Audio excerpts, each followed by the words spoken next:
قد جاءکم من اللہ نور و کتاب مبین۔ اب اس کا ترجمہ کیا؟ اللہ تعالیٰ فرماتا ہے تحقیق میں نے تمہارے پاس ایک نور بھیجا اور ایک واضح کتاب بھیجی۔ اب بات سمجھنے کی ہے۔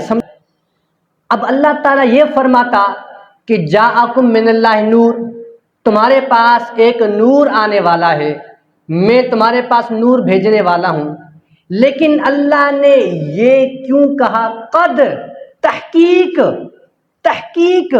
میں نے تمہارے پاس نور بھیجا؟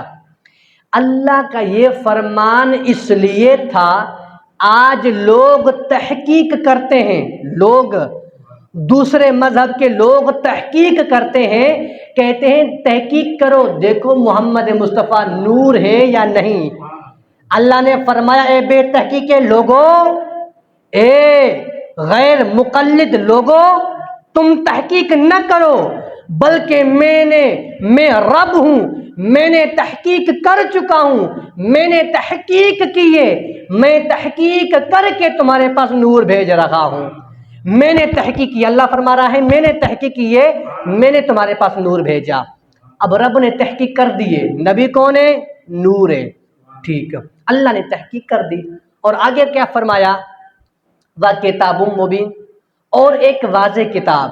مطلب اس کا یہ، نبی پاک علیہ الصلوۃ والسلام کو اللہ پاک نے نور بنا کر بھیجا اور کتاب دی۔ جو لوگ اس کتاب کو پکڑ کر محمد مصطفیٰ کو نور مانتے ہیں وہ لوگ راہ والے ہیں۔ جو اس کتاب کو پکڑ کر تحقیق کرتے ہیں، دیکھتے ہیں محمد مصطفیٰ نور ہے یا نہیں، وہ لوگ راستے سے بھٹکے ہوئے ہیں۔